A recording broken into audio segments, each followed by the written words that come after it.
Good morning, I'm Dr. Wendy Walsh. This morning on The Balancing Act, it's summertime and we've got some mouth-watering barbecue tips for you, so get those grills fired up. Hey, and if you're looking to remodel your bathroom this summer, how about doing it in one day? I swear it's possible. All this and so much more today on The Balancing Act. Stay with us.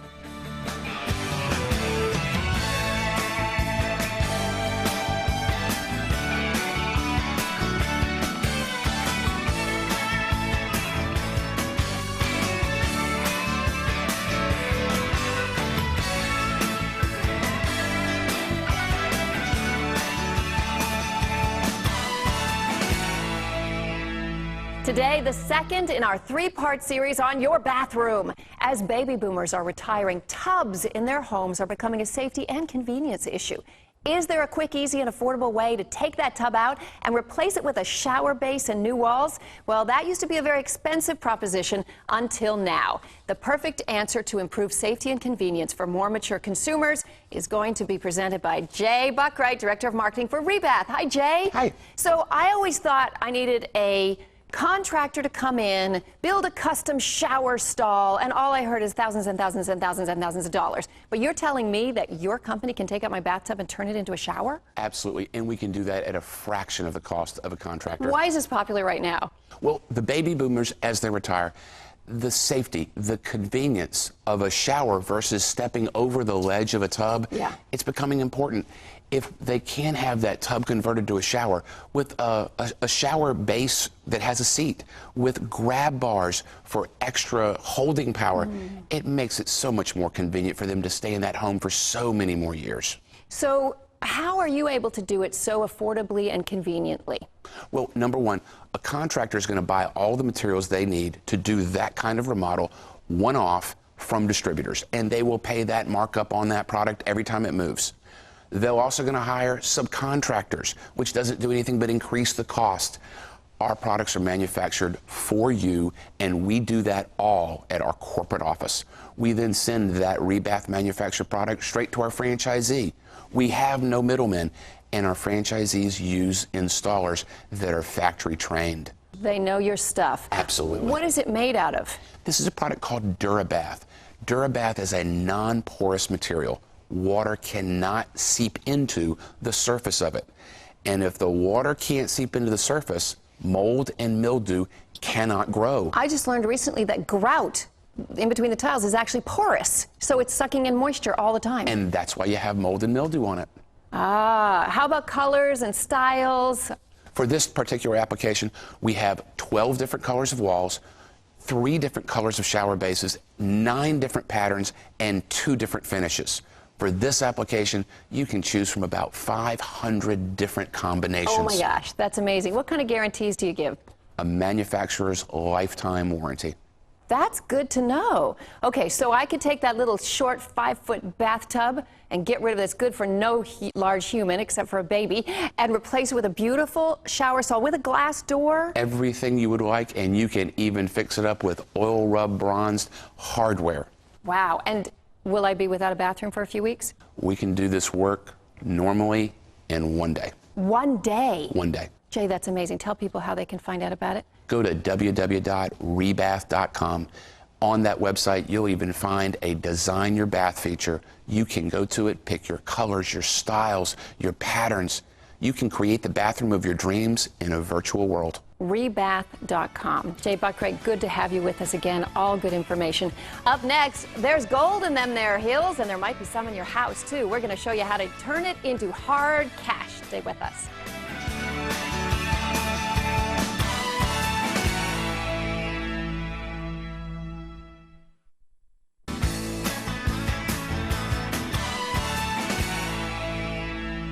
Are you a woman who was inspired by something small and simple and then achieved success by following that dream and making it happen? Or maybe you're still looking for your inspiration. Well, our next guest will motivate you because that's exactly what she's done. Lynn Pittard was introduced to painting at the age of 36 as a wife and mother of 3 young children.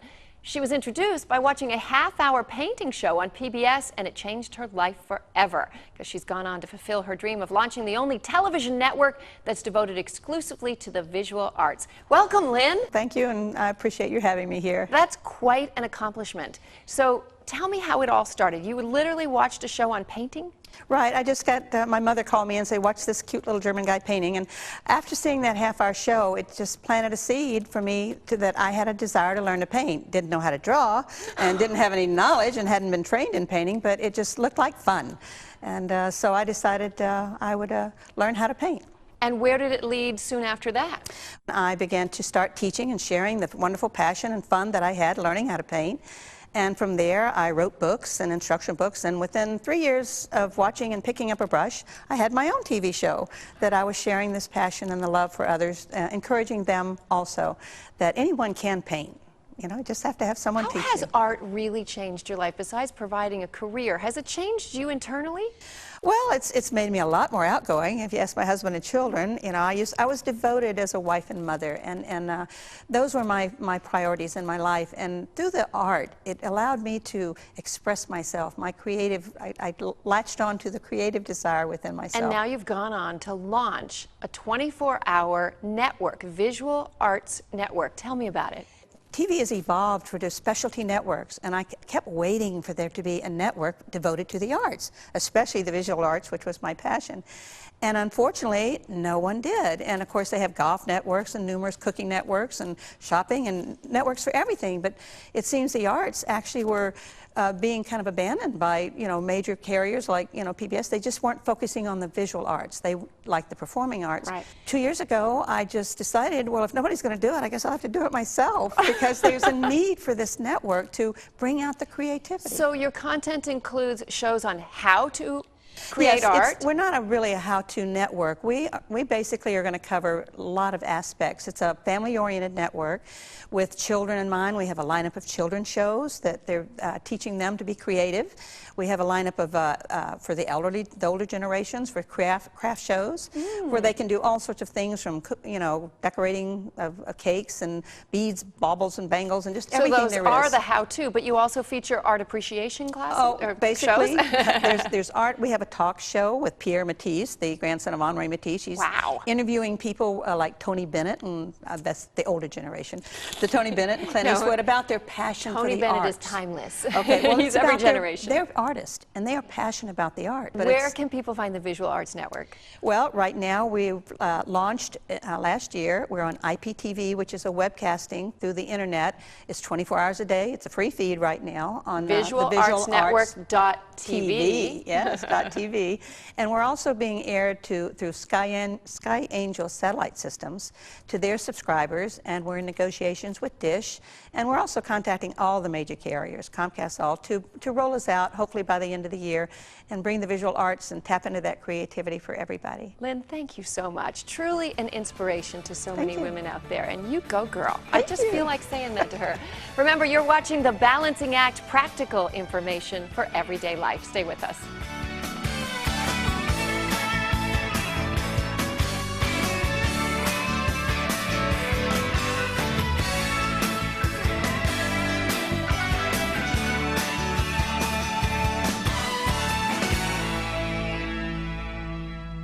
Every home has unused items that sometimes just collect dust, and with the economy on the negative downturn, we can all use some extra cash. Well, now you can take your dust collectors and turn them into money that can help keep you from financial distress. I'm joined by Michelle Raglan, my colleague. Hi, Michelle. Hello. You came for the right segment today. Oh, yeah, making some money. We are here to tell us about selling your unwanted items is Craig Bagan, head buyer for Continental Gold. Hi, Craig. Hi, Wendy. Hi, Michelle. Hi, Craig. Now, you know, obviously you buy people's older things. Why do people need to be very careful on who they send their stuff to? Because you have to deal with a knowledgeable person who knows what the merchandise is worth. Most people just look to buy your merchandise just for the gold value. We look to give you as much money as we can because we have many, many resources where we can sell antique jewelry and used jewelry. Used jewelry that might still have great aesthetic value that someone else might just melt down. Here's an interesting example. This very small, lightweight bracelet could be anything, but you happen to know when you saw it that It's an Art Deco bracelet from the 1930s. It probably has $100 in gold. So send it to somebody else, they might melt it down and say, I'll give you $100. Well, that's what most people are looking to do, just give you the gold value. That's if you've ever heard advertisements from other people that do what I do. Right. They advertise and they say that we buy your gold, and they advertise what they pay for gold. I will gladly pay you for scrap gold or gold that's unusable what the gold value is worth. But this is primarily, we're looking for that type of stuff. But this is what we love to buy, because we have many, many homes where we can put this type of merchandise. I love that. Now, how safe is it, though? Because what you're asking people to do is to send in their jewelry and their grandmother's silver and the sterling silver tea sets, and you're going to take a look at it? How safe is that, Craig? Well, first of all, Wendy, it would be very hard to put that tea set in that box. But it's very safe. We insure your package. Okay. And what's most of all safe and good about our company is that we appreciate the opportunity to look at your merchandise, make you an offer, and then send you back, call you or email you a quote. We insure our merchandise for 3 times the value as other companies do. And so I want to make sure I understand this. People have the opportunity to take their old things, put them in the box, send them to you at no charge. No charge. We assume all liability and responsibility. We make you an offer. If you say no, we just gladly send you back your merchandise. Once again, at no charge. At no charge. Okay, so this sounds like a very cool idea. It's like being able to send your stuff to Antique Roadshow without having to go there. And you know, all right, so, but can you give me an example of maybe somebody you met with who brought in something that didn't think it was very valuable? Yes. One striking example that came that I was talking to you previously about was, I remember about 12 years ago, a lady came in to me and she asked me what I pay for gold-colored buffalo nickels. And anybody who knows anything about gold-colored buffalo nickels, they never made buffalo nickels that were gold. And they turned out to be $2.50 gold coins and $5 gold coins. And there were 40 of them, and I ended up giving her close to $40,000 for it. Now, what did she think she was going to get? $300. Wow. That's amazing. And So you never know what treasures are lying in your grandmother's attic. Or Correct. in your own, I have a bag full of coins that are my great-grandfather's that I will be Look, here's giving a one of little these box for you right now. And, you know, my mom actually just took a lot of my great-grandmother's, like, scrap jewelry, like one earring. She took it to the flea market, and she was excited to get $200. But if those things were antiques, who knows what I could have gotten from you? Well, what's very good about our company is that we will send you a package with a brochure, or you can look online, and there's all the information you need. Okay, And if where this do we go? Where do we go online? You go to continentalgoldenestate.com. ContinentalGoldandEstateBuyers.com. ContinentalGoldandEstateBuyers.com. And in there we will find all the information about how to mail our treasures to you for assessment. Free assessment, free shipping. Free. Absolutely safe and absolutely free. And since it's free, if someone just thinks they might have an antique, they might as well just send it to you. Absolutely. We appreciate the opportunity to do business with you. Well, Craig. I'll be giving you my coins. That's right. Craig, thanks for being here. Next up, we're going outside with Chef Bobby Lane for the second part of our summer barbecue series. This time we are marinating the perfect steak. We'll be right back.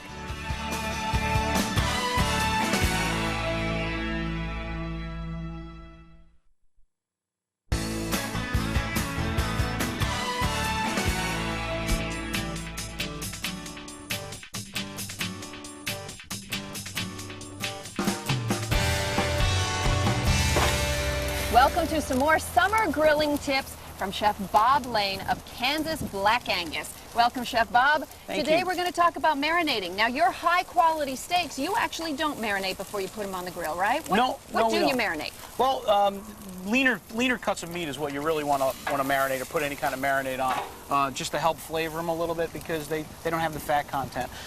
Basically, if you want to eat tender steaks, you got to buy tender steaks. You know, and we That's sell a good them. tip for tenderizing. Buy tender meat, right? And we sell them at KansasBlackAngus.com, that's for sure. But some of the things I do like to marinate are shellfish. Fish, shellfish, things like that. Yep. They stand up to marinades very well. One of the things you want to be careful of when you're marinating stuff that go onto the grill is how much oil content you have on it. You want to make sure you remove some of the oil. So you want to season your oil. Exactly. Yeah. It causes flare-ups and it causes charring on the meat. It actually on the shrimp or the shellfish or even meat.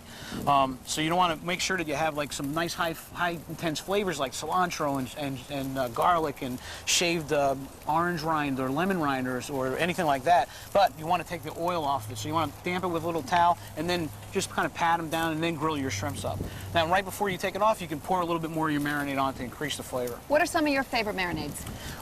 Just simply for fish and shellfish, I like to just do things that are like extra virgin olive oil with garlic and spices and herbs, and all fresh. You know, chop them up, put them in a blender, blend it up, and just pour them over and let it sit for about 4 or 5 hours. I was going to ask you how long. So you basically put it in a plastic bag with shake it up in there, like a shake 4 or 5 hours. Absolutely. Okay. And then you take it out and you grill it. That'll impart a nice flavor onto it. Good for chicken too? Chicken's fantastic also.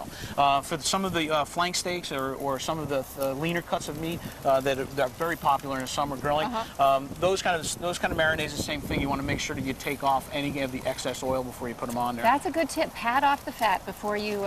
So some you won't have barbecue fires. sauce type things which you put onto the sauces and things, kind of like the red sauce here, would baste on top of a flank steak. Right. You would let that char on a little bit because the tomato product in there has that little bit of sugar, so it'll give it a nice glaze onto the meat. Okay, and you also always need to pair an oil with an acid when you're marinating, so you put lemon juice, or what are your other choices, white wine? Well, I don't like to use the juice too much, especially on shellfish, because it tends to cook it, almost like a ceviche. Oh, that's so right. we use the orange rind, lemon rind, grapefruit rind, And that's any kind of fresh acidic rind, enough. and the acidity of that actually gives you that flavor. Okay. But white wine's another good choice also. Yeah. White wine's good for all cooking, and sometimes I put it in the food. That's right. Okay, Chef Bob, glad to see you again. Where can people go to get your amazing steaks? KansasBlackAngus.com. Thank you very much. Thank you.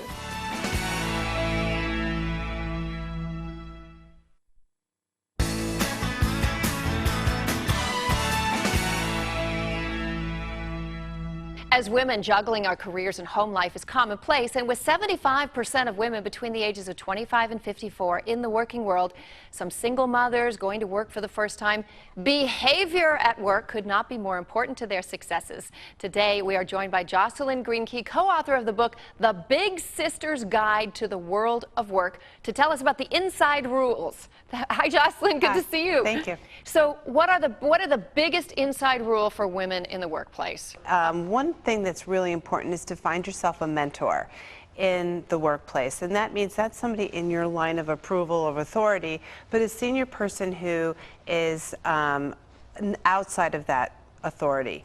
And So not your direct boss, but somebody else. And could it be a man or a woman? Either one. And how do you ask them? Do you go up to them and say, excuse me, can you mentor me? It's an excellent question. What happens is that just like you're trying to befriend anybody, you go and try to befriend them, and you try to find out what their personal interests might be, if they have children or they're married, what kinds of things are they interested in, and really literally strike up a friendship. And you have to do that no matter how you do that, but in a very low-key, non-pushy manner.